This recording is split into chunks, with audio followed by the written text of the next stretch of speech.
makikita na iba't ibang artista nga ang lumapit kay Catherine Bernardo kung saan makikita din kung gaano kasaya si Catherine habang siya ay nasa stage ng nasabing fashion show.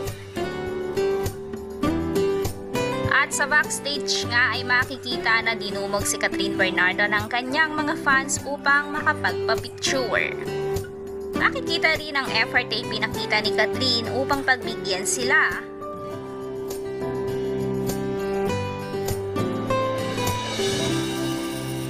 Samantala, viral naman sa social media ang isang video ni Catherine kung saan pumapasok ito sa backstage. Napansin ng netizen ang lalaking nasa likod ni Catherine Bernardo na tila kahawig nga raw ni Daniel Padilla.